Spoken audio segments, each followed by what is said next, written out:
Yeah, this place.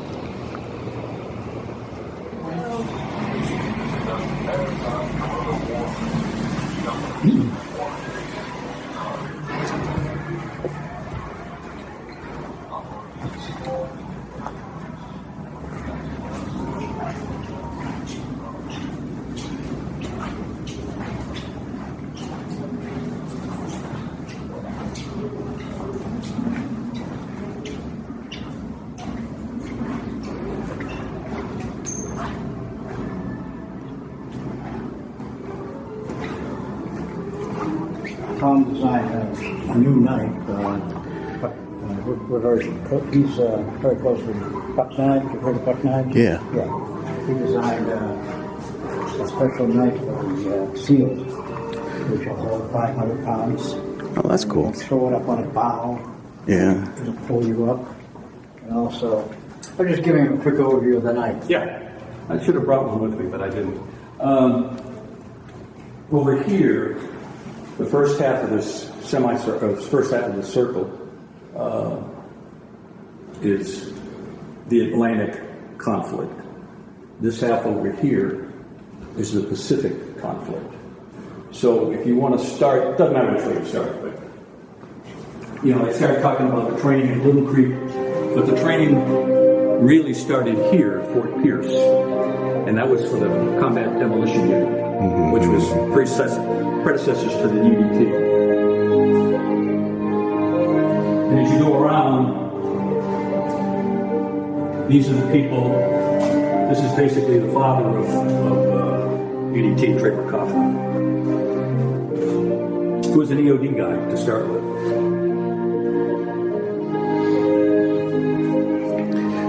In the early NCDUs, they had Marines as well, didn't they? No. Marines and Seabees? No. They started out with all Seabees. And the reason they started out with Seabees is because a lot of them knew about demolition. Yeah. UDT initially wasn't about a bunch of swimmers. It's about clearing obstacles. But these are the weapons that they had. June, this is when they established Hell Week. June of 43.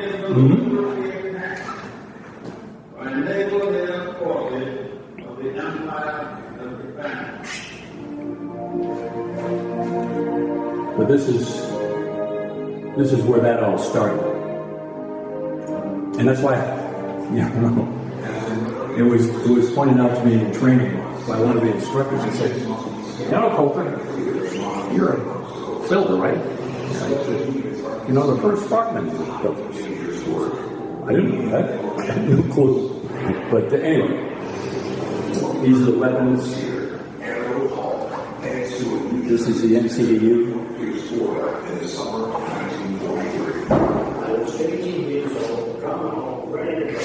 Haversacks and Belgian gates.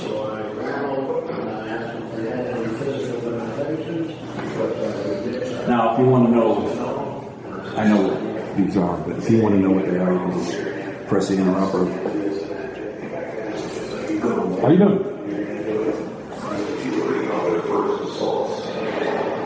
Just over a week later, on the other side of the team prepared a reconnaissance mission in South Africa. It was a critically important. So what are your grandson? Are you not even allowed to sell it? Completely to sell it? No.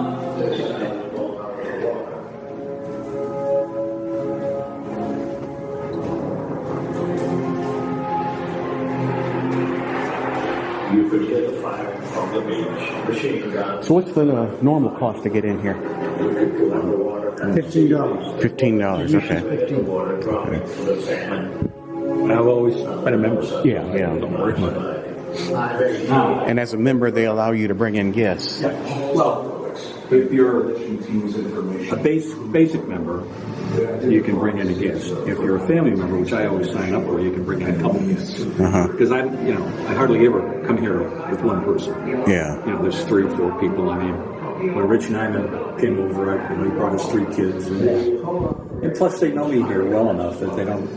Yeah. So anyway, Well, you're probably a great source of information for him, too. We'll talk about that later. So, Such men years later, when they're known if as Navy SEALs, you could buy a brick, living on the edge. so if you put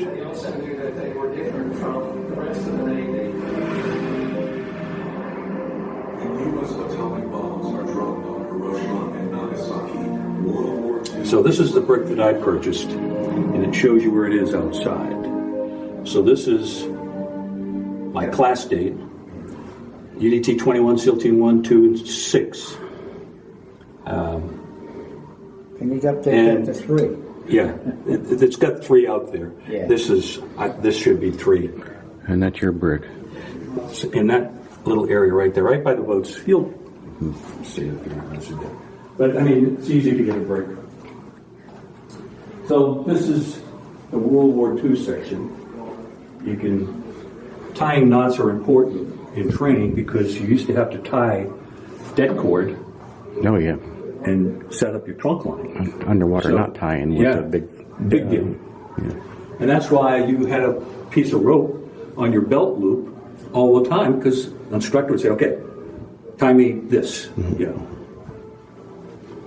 So, one of the rites of passage is the East Coast, they call it cast and recovery. The West Coast, they call it drop and pick up. Oh, yeah. So you're in a boat, and then there's a side boat, and they drop you off, cast and recovery. That's from the East Coast.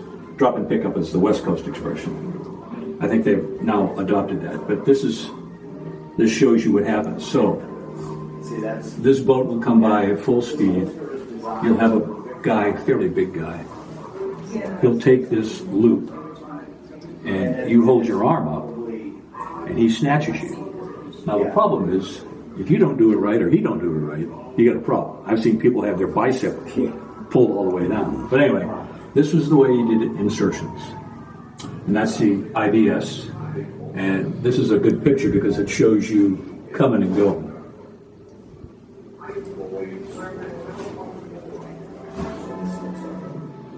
Did they do this in buds? Cause, Yep. They still do it today, I think. Okay. God knows why. Yeah. You know, but you know, it's kind of funny. When I was with Delta Platoon, we launched 22 UDT guys and 14 SEALs and a 2-man command element. Launched them, conducted an operation, and got picked up by the Grayback, a submarine, because we stretched the line, and the periscope came through and caught us. And then you had to free dive down into the chamber. So it was kind of, we recovered everybody. But I knew we'd probably kill about half of it. I didn't really do some research because, interestingly, These are the Medal of Honor winners. These 2 guys I know well. This is a guy who was in SEAL Team 3, my old command. So,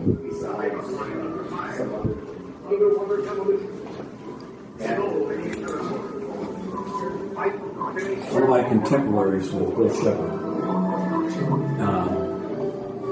He was the first commander of the space station. He and I did a lot of training together, and then he went off on his own and did this.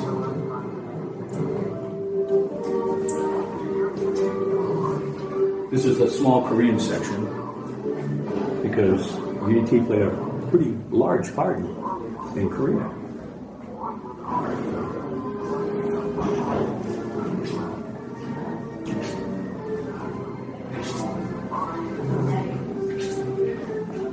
There are a lot of caves over there. Uh-huh.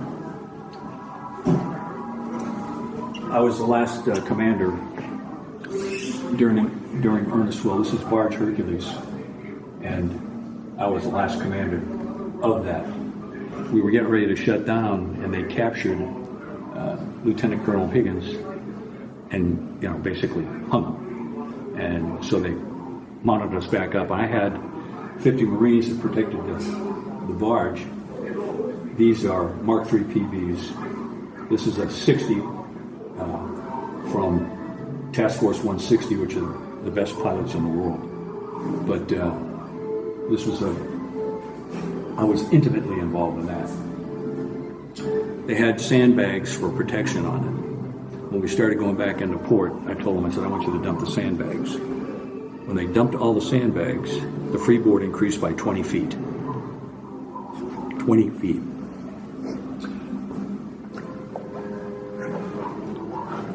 So when you became an officer, were you already in the teams at that time? Yeah.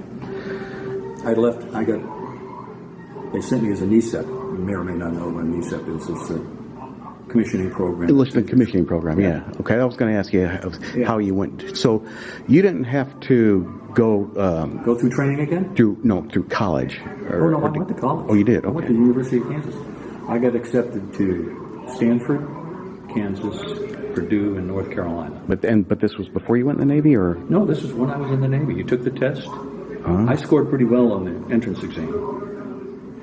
The GTCARI stuff. So then you got your degree, you went through ECP, actually, and then... I got my degree in 3 years instead of 4. Yeah. And then I went to OCS. Okay. So, Okay. anyway.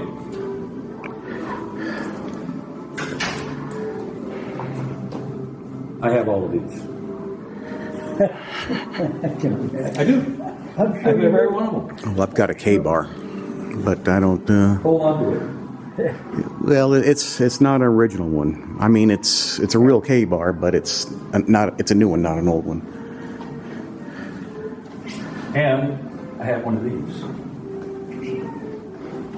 This is a SOG knife. And it's a funny story how I got it. In '75, when I was at White Beach, Okinawa, I was approached by an Army captain who was the head of the scuba det, the Special Forces scuba det. He says, Tom, he says, I got a big problem. I said, what? He says, we've been decertified. I said, yeah, that's a big problem. He goes, can you help me? I says, well, what's the problem? He says, equipment. He said, our equipment doesn't muster. He said, our training's fine, but our equipment's not up to muster. So particularly the Emerson. And I'll show you what an Emerson is over there. So I said, let me send my 2 sub-ops guys over. So I send them over, and they come back, and they said, what a fucking mess. He says, I'm surprised that they haven't killed somebody.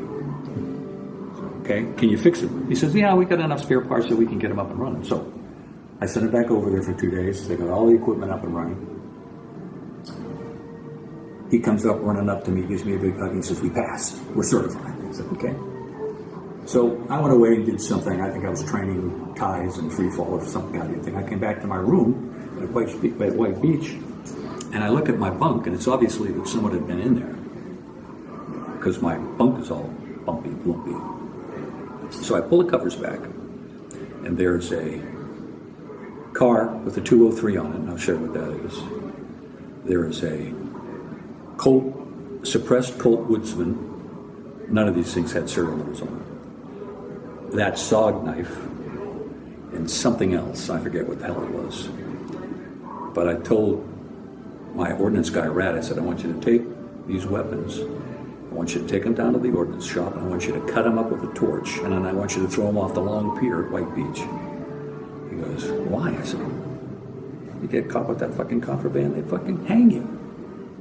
I said, what am I going to do with an no serial number,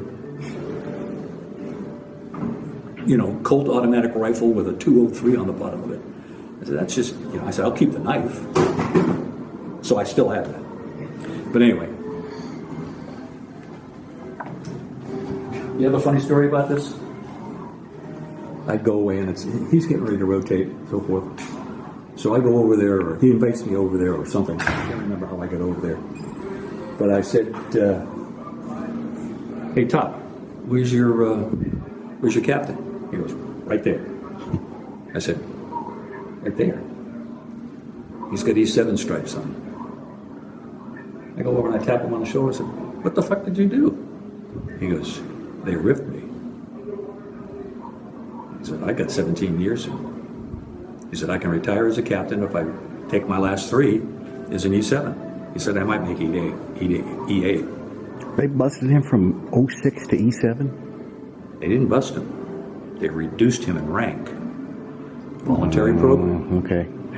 They did 6,000 captains at the same time. Wow. It's just post-Vietnam. Okay. Reduction in force. So the reason they were captains in the first place is because it was like a field commission. Ho Chi Minh. Yeah. Field commission, he didn't have any college. So then after that's all over, they brought them back down to what they were before. Yeah. I see. Actually, I think they promoted him. He was in E6 and they dropped him back to E7. I think he made E8 before he got out. But I said, you must be pissed. He goes, what are you going to do about it?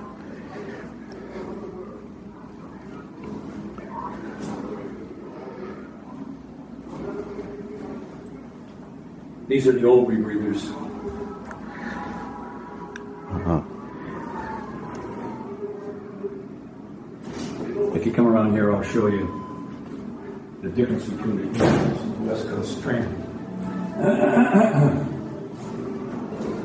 This is a Bimarine 2000. This is a LAR-5 Draeger. They don't have.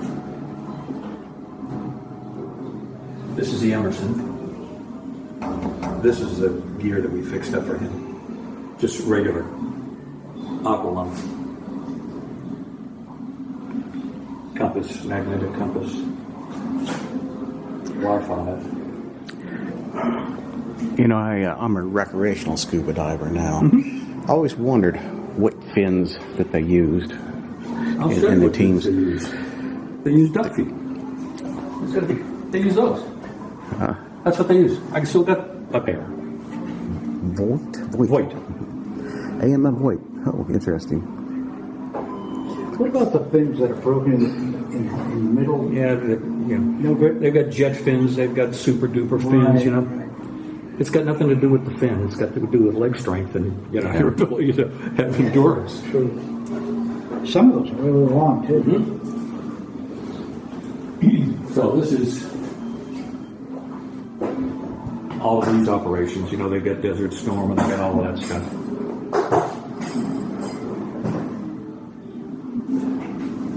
At the time you told them you broke the bow, you dumped the bow. Not on that particular. This is. That's beautiful. Beautiful. And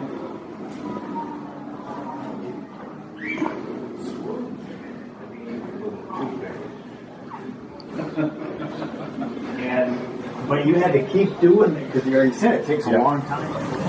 Adrian, you been here before? Oh yes. A few times. But they've added new things that I haven't seen. I see. This is real, isn't it? Yeah. I'm jealous. You get a price for not that one.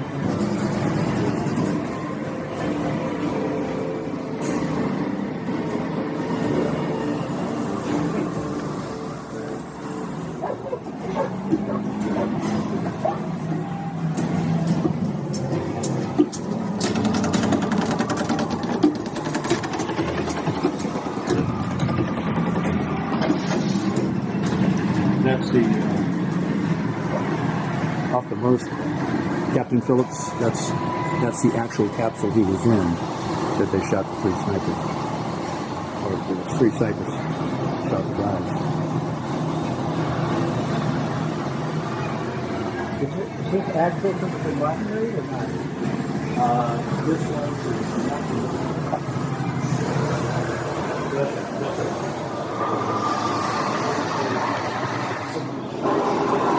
This is the.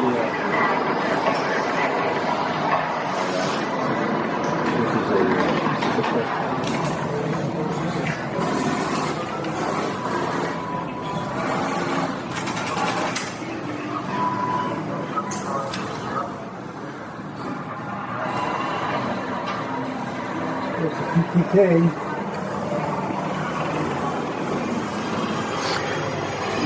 I see now they have SWCS, combat crewmen, and they go through a pretty tough training. And, They go through They do halo training because the boat drops. They've got to make the boat drop.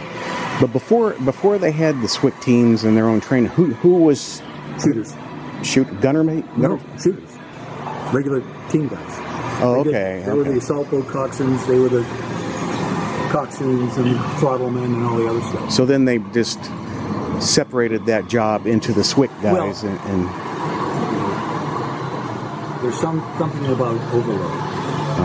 If you're focusing all your attention on learning the boat, and maintaining the boat, yeah, what other skills are going to atrophy? yeah. You know, if you're not diving, if you're not blowing stuff up, and you're just driving a boat and jumping out of an airplane, you get some key features that you lose. That's why I was wondering if it was regular Navy guys, Moses baits and gunners baits and stuff like that. Now they have dog handlers. I forget which rank. What do they do? Whoever mans the quarterdeck, whatever they are, they now become dog handlers, and that's who handles the dog. When you see these guys here, they're very big into this, but they drop them, they do everything with them, collars, let down.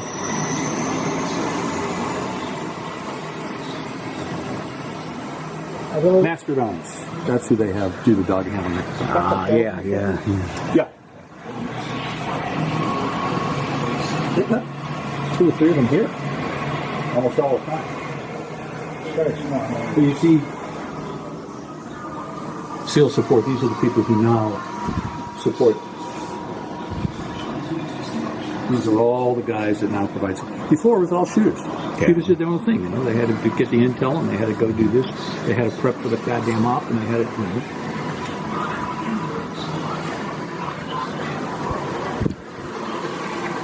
Our command master chief at Bud's, I can't remember his name, but he had the Trident and he had the EOD badge. Yeah, and that's not uncommon. So you've got to go through the law course. This is the SEAL's preparation is paid off. the Bin Laden facility if you want to shoot that. Move through the target, neutralizing threats, and protecting women and children. They find Bin Laden hiding on the 3rd floor of the compound. AK-47 within reach. And Osama Bin Laden. Work of intelligence, Bin Laden's personal property.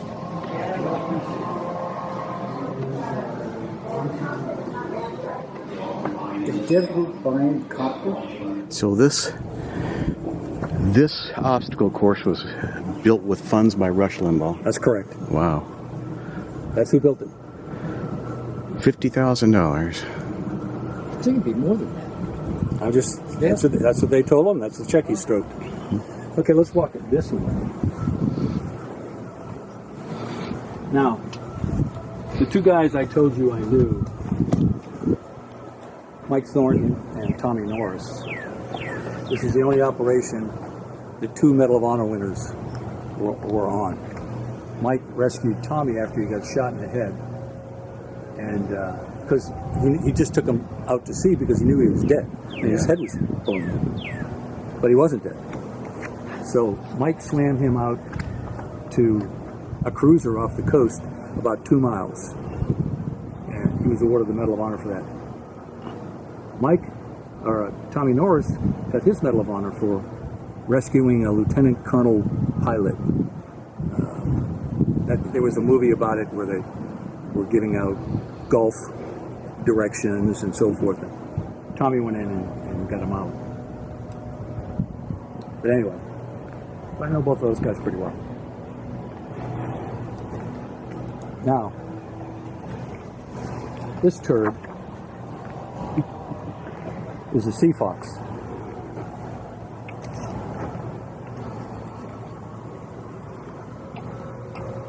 The problem with the sea fox is that the concept was good, but they built it with a fiberglass hull, and the gel coat was thin enough that they would form microscopic cracks.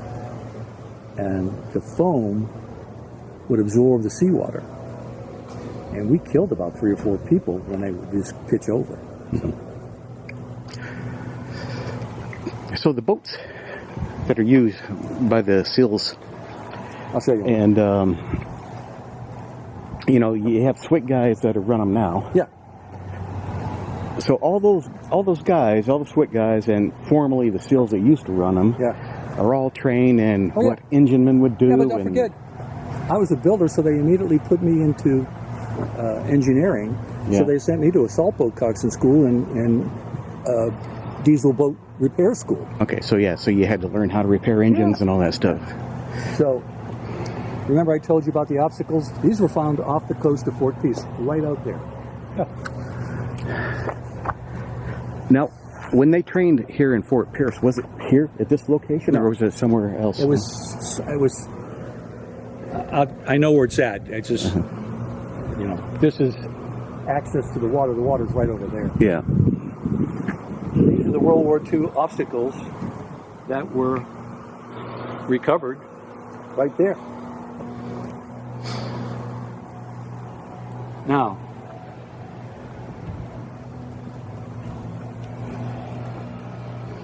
this is a Mark 9 SDV. I'll show you a Mark 7. That's the Mark 8 that was up there before. The Mark 9 SDV, you lay down flat, you lay down prone in it. You've got a pilot and a co-pilot. Well, it used to have an outdrive on the bottom that had an outboard motor. That if you, in order to get in close enough, you put the outboard motor. But the draft was so shallow, the motor would flood out almost instantly in any kind of water. So they took the outboard motor out, and they took the skeg off. Well, unfortunately, the boat is dynamically unstable, and we almost lost a guy because the boat was going to flip up. It made an off-camber turn. This thing does about 7 knots for 6 hours, as does that. So we'll come around here to the back and explain.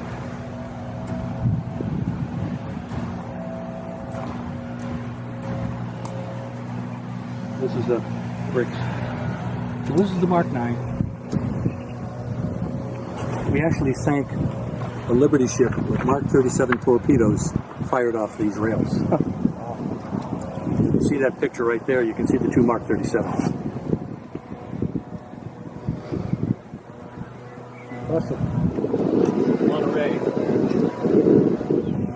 with the Mark 9. No problem. Now the Mark 9 never had any of these fins. It just had that rudder right there. So I went to PG school, got my master's in mechanical engineering, and I designed these fins that they now had applied to the Mark 9. So I'm pretty proud of that. This is the Mark 8. Now they have an offset wing sonar, and they have a mechanism by which they can track their course and speed and so forth. This was supposed to be. You have bricks up there somewhere, Tom? Yeah, there's bricks, my brick's right up there. Oh, I don't know. Something. I'm not worried about it. Yeah. Anyway, this is the Mark 8. It was supposed to take 8 combat swimmers, but you can't, pilot to co-pilot plus 2 plus 6. But it turned out that there wasn't enough room, especially when you put your scuba gear on. Here's a dry deck shelter.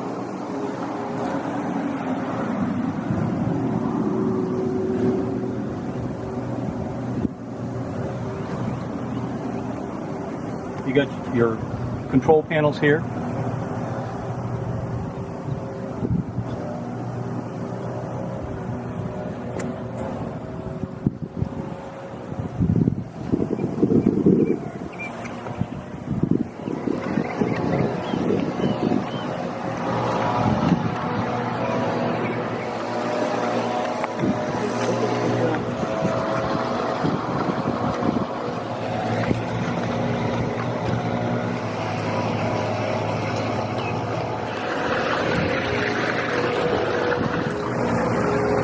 It's called the Drut.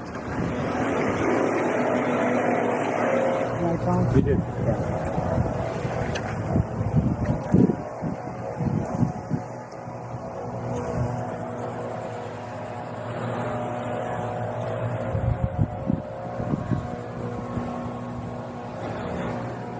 here's the question. Does the government send you guys any kind of grant money?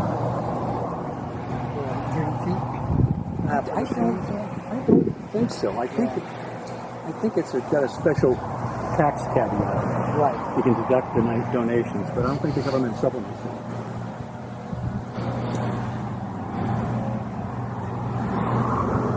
So, Adrian, you were in the Air Force, right? No. I worked at O&I as a contractor for a while in Suitland, Maryland. And for maybe 3 or 4 years.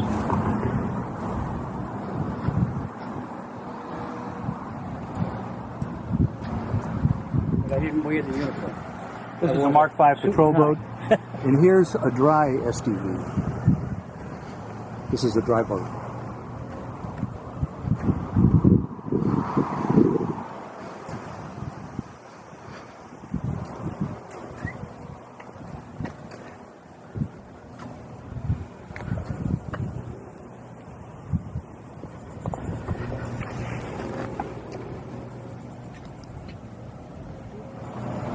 It is 65 feet. Let's look at these obstacles, you know. Go ahead. Let's walk on up there. I'll meet you out front. I'll meet you out front as well.